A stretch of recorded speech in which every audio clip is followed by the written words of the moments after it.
Hello friends, तो कैसे हैं आप लोग। तो फ्रेंड्स, मैं जुड़ गया हूं आपके सेशन के साथ एंड जो है आज मैं आपका रिवीजन सेशन यहां पर कराने वाला हूं। तो इसमें आपको bio, physics, chemistry, history, geography सभी के क्वेश्चन देखने को मिलेंगे एंड सेलेक्टेड क्वेश्चन देखने को मिलेंगे। तो इस सेशन को देखना आप लोग ना भूलें। तो वही हमारा फर्स्ट क्वेश्चन है, किस बायोस्फीयर का क्षेत्रफल सबसे बड़ा है। तो पहले यही याद रख लेना है कि किस बायोस्फीयर का क्षेत्रफल जो है वो सबसे बड़ा है, और ये आपके लिए एक इम्पॉर्टेंट क्वेश्चन हो सकता है। देखो, किस बायोस्फीयर का क्षेत्रफल सबसे बड़ा है, तो मन्नार की खाड़ी का, या सुंदरवन डेल्टा का, या इंडो बर्मा क्षेत्र का, या फिर सुंडालैंड का। तो याद रख लीजिएगा कि मन्नार की खाड़ी का जो है बायोस्फीयर का क्षेत्रफल सबसे ज्यादा है। और ये कहाँ पर सिचुएटेड है, तो याद रख लेना, तमिलनाडु के पूर्व में सिचुएटेड है। तमिलनाडु के पूर्व में सिचुएटेड है आपका मन्नार की खाड़ी। ध्यान में आप लोगों को रख लेना है, ठीक है। मन्नार की खाड़ी कहाँ सिचुएटेड है, तो तमिलनाडु के पूर्व में सिचुएटेड है मन्नार की खाड़ी। ध्यान में रख लेना है आप लोगों को, ठीक है। तो वाइसन स्टेन टेस्ट किसके लिए होता है, तो वाइसन स्टेन टेस्ट याद रख लेना है आपको, टाइफाइड के लिए, या एड्स के लिए, या प्लेग के लिए, या टीवी के लिए। तो याद रख लीजिएगा कि वाइसन स्टेन टेस्ट आपके प्लेग के लिए कराया जाता है। प्लेग जो है एक चूहा से होने वाला डिजीज है, और इसके लिए वाइसन स्टेन टेस्ट कराया जाता है, वाइसन स्टेन टेस्ट। और ये प्लेग आखिर कैसा डिजीज है, तो भाई ये बैक्टीरिया से होने वाला डिजीज है। किससे, तो बैक्टीरिया से होने वाला डिजीज है, बैक्टीरियल डिजीज है। और इसके लिए जो रेस्पॉन्सिबल है बैक्टीरिया, ये क्या है, तो याद रख लीजिए यर्शीनिया पेस्टिज। क्या है, यर्शीनिया पेस्टिज। यर्शीनिया पेस्टिज जो है इसके लिए रिस्पॉन्सिबल बैक्टीरिया है, यर्शीनिया पेस्टिज। Okay friends. एड्स के लिए याद रख लेना आप लोग, एलिजा टेस्ट करा जाता है एड्स के लिए, ठीक है। एड्स के लिए कौन सा टेस्ट, तो एलिजा टेस्ट आप लोगों को याद रख लीजिएगा, ठीक है। ब्लीचिंग पाउडर बनाने में उपयोग होता है, तो वही जो ब्लीचिंग पाउडर है आपका CaOCl2 ब्लीचिंग पाउडर है, इसको बनाने में किसका उपयोग करा जाता है, चूना का, क्लोरीन का, कैल्शियम का, या फिर कोई नहीं। तो ब्लीचिंग पाउडर जो है वो बनाया जाता है क्लोरीन से बनाया जाता है। किससे, तो भाई याद रख लीजिएगा कि ब्लीचिंग पाउडर किससे बनाया जाता है, तो आपके क्लोरीन से बनाया जाता है ब्लीचिंग पाउडर। ये आपको ध्यान में रखते हुए चलना है, ठीक है। कार्बोहाइड्रेट और प्रोटीन में सामान्य तत्व होता है। तो देखो पूछा क्या है आपसे, कि कार्बोहाइड्रेट ले लो या फिर ले लो क्या, प्रोटीन ले लो। तो दोनों को बनाने में जो सामान्य तत्व है वो क्या होता है, ये पूछ रखा है आपसे। ऑक्सीजन होता है, आर्गन होता है, या फिर कार्बन, या फिर हाइड्रोजन। तो याद रख लीजिएगा कि कार्बोहाइड्रेट और प्रोटीन में सामान्य तत्व जो होता है वो कार्बन का होता है। किसका होता है, तो कार्बन का होता है, ध्यान में रखना है। न्यूनतम संभव तापमान होता है, तो वही न्यूनतम संभव तापमान आपसे पूछा गया है यहाँ पर। तो न्यूनतम संभव तापमान 100 डिग्री सेल्सियस है, या फिर -270 डिग्री सेल्सियस है, या फिर 0 केल्विन है, या फिर कोई नहीं। तो न्यूनतम संभव तापमान -273 डिग्री सेल्सियस होता है। ध्यान में जरूर रख लीजिएगा, न्यूनतम तापमान कितना, तो -273 डिग्री सेल्सियस है आपका न्यूनतम तापमान। कितना है, तो -273 डिग्री सेल्सियस। तो इसको एक बार रिपीट कर लीजिए आप लोग, अच्छे से दिमाग में सेट कर लीजिए, याद कर लीजिए कि न्यूनतम तापमान कितना होता है, तो -273 डिग्री सेल्सियस आपका न्यूनतम तापमान होता है, ठीक है। ये आपको ध्यान में रखना पड़ेगा। स्टील की गोली पारा में तैरती है क्यों, तो पूछा गया है आपसे कि स्टील का जो गोली होता है वो मरकरी में क्यों तैरता है भाई।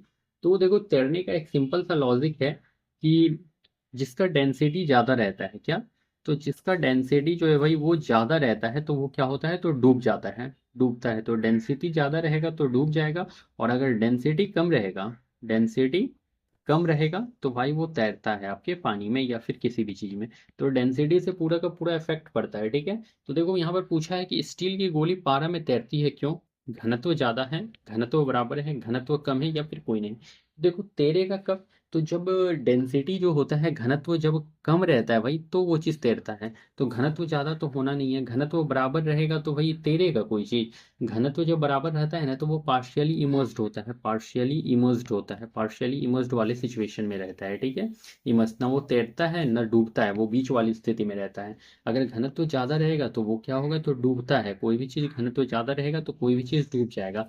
जब घनत्व कम रहेगा तो कोई भी चीज़ जो है आपका तैरता है, सिंक करता है, ध्यान में रख लीजिएगा, फ्लोट करता है। हमारा नेक्स्ट क्वेश्चन यहाँ पर दे रखा है, सुप्रीम कोर्ट में जज की संख्या बढ़ा या घटा सकता है। तो वही आपसे पूछा गया है कि सुप्रीम कोर्ट में अगर जज की संख्या बढ़ाना या घटाना हो तो आखिर ये करता कौन है। ये क्वेश्चन तो बहुत अच्छा है। और ये देखिए आपके पॉलिटी का क्वेश्चन इन्होंने यहाँ पर दिया है, पॉलिटी का क्वेश्चन, ठीक है।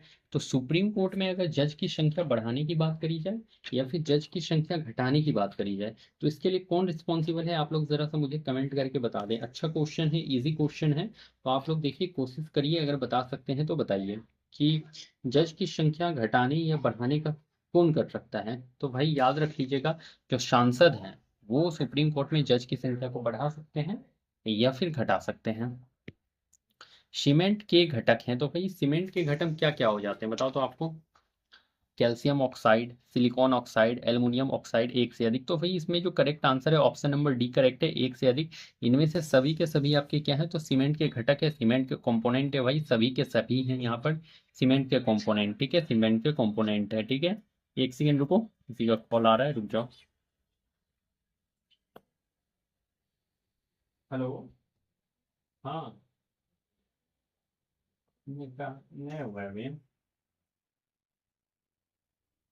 ना ना, हम कुछ नहीं बोले हैं अभी। नहीं।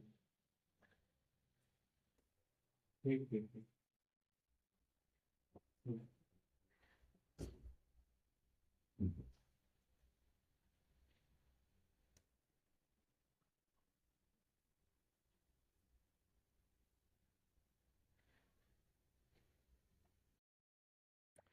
एंड फ्रेंड्स हमारा नेक्स्ट क्वेश्चन यहाँ पर आता है, पृथ्वी के पपड़ी पर सर्वाधिक तत्व कौन सा है। तो याद रख लीजिएगा कि पृथ्वी के पपड़ी पर अगर सर्वाधिक तत्व आपसे पूछा जाए तो देखो भाई यहाँ पर क्या आपको लगाना है करेक्ट आंसर। तो तत्व पूछा है तो एल्युमिनियम होगा, नाइट्रोजन होगा, ऑक्सीजन होगा या फिर कोई नहीं।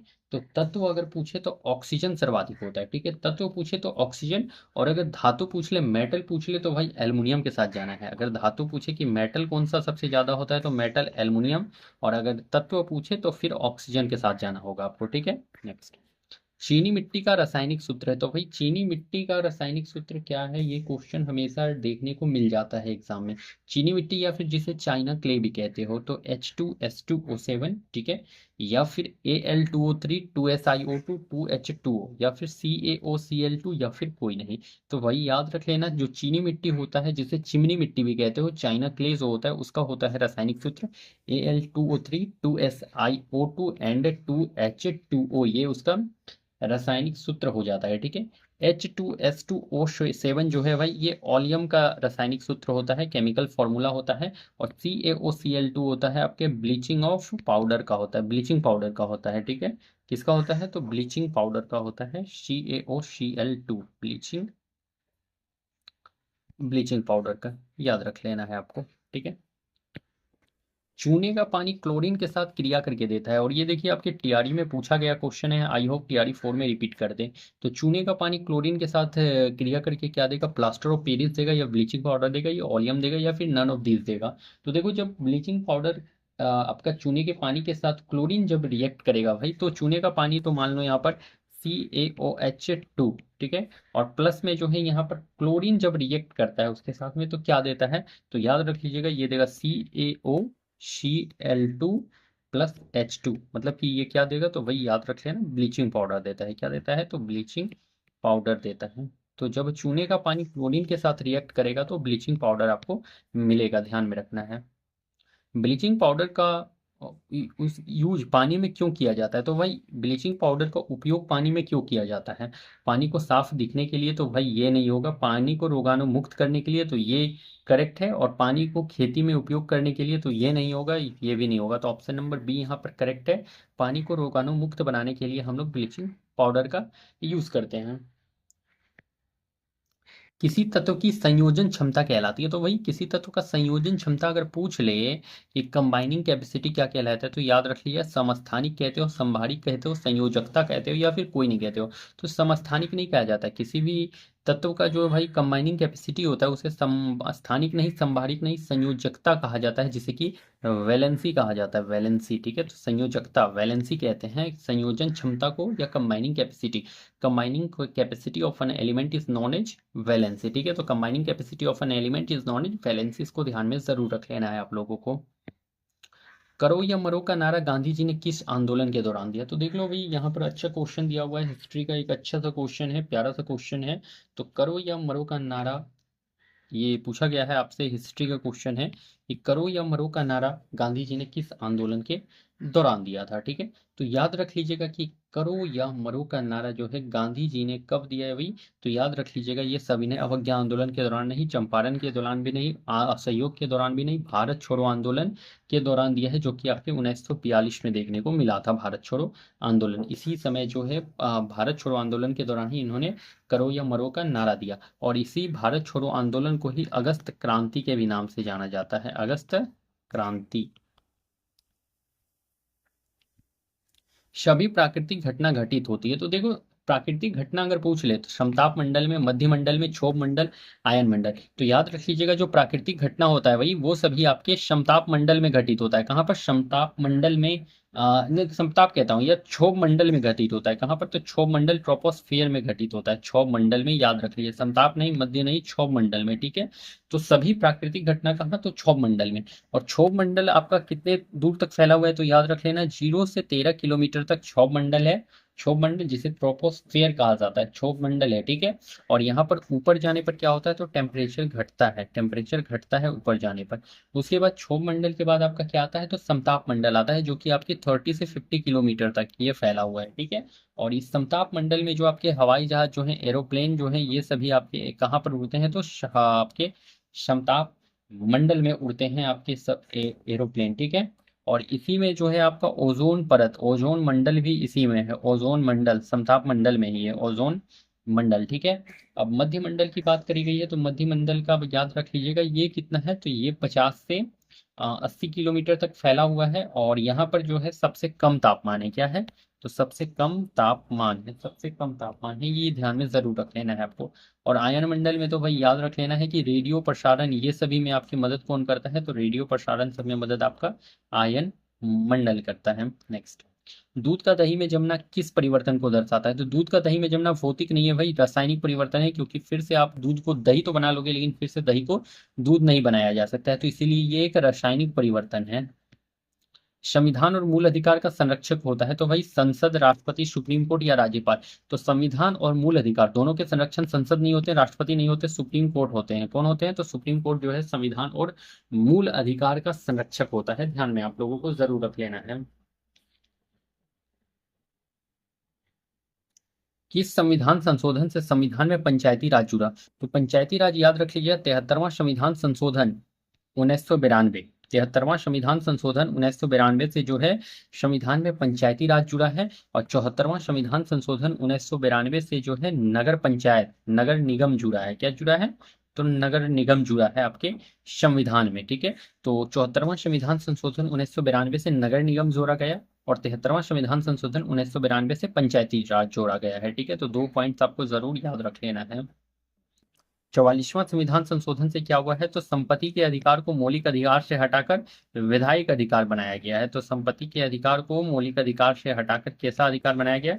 तो विधायिक अधिकार बनाया गया है। संविधान संशोधन की प्रक्रिया कहाँ से ली गई है? तो देखो, आपसे पूछा गया है भाई, संविधान संशोधन आयरलैंड से, अमेरिका से, दक्षिण अफ्रीका से, या फिर कोई नहीं। तो संविधान संशोधन जो है आपके आयरलैंड से नहीं, अमेरिका से नहीं, दक्षिण अफ्रीका से लिया गया है। आयरलैंड से आपका क्या लिया गया है? तो डीपीएसपी, नीति निदेशक तत्व, राज्य के नीति निदेशक तत्व लिया गया है आपके आयरलैंड से। भारत का लघु संविधान है, लघु संविधान 101वां संविधान संशोधन, 42वां। तो भाई यही 42वां संविधान संशोधन भारत का जो है लघु संविधान है। और इस 42वां संविधान संशोधन के तहत जो है 3 शब्द जोड़े गए थे, 3 शब्द, 3 शब्द, समाजवादी, धर्मनिरपेक्ष और अखंडता, ये 3 शब्द जोड़ा गया था आपके संविधान में। ठीक है, बंगाल विभाजन का निर्णय कब लिया गया? तो देखो, 16 अक्टूबर 1905, 7 अगस्त 1905, 19 जुलाई 1905। तो बंगाल विभाजन का निर्णय पूछ ले तो ये इंपॉर्टेंट है आपके लिए। तो निर्णय अगर पूछ ले तो 19 जुलाई 1905 को निर्णय लिया गया। बंगाल विभाजन लागू कब हुआ? तो याद रख लीजिएगा, 16 अक्टूबर 1905 को जो है बंगाल विभाजन लागू हो गया। और इस 16 अक्टूबर को ही जो है रक्षाबंधन दिवस के रूप में मनाया गया, रक्षाबंधन दिवस के रूप में मनाया गया, रक्षाबंधन दिवस, मैत्री दिवस, मैत्री दिवस, जन एकता दिवस, जन एकता दिवस, शोक दिवस, शोक दिवस। तो भाई 16 अक्टूबर 1905 को रक्षाबंधन दिवस, मैत्री दिवस, जन एकता दिवस और शोक दिवस के रूप में मनाया गया बंगाल विभाजन को 16 अक्टूबर में, ठीक है। और बंगाल विभाजन किसके कार्यकाल में हुआ है, तो याद रख लीजिएगा लॉर्ड कर्जन के कार्यकाल में हुआ है। लॉर्ड कर्जन के कार्यकाल में बंगाल विभाजन देखने को मिला था।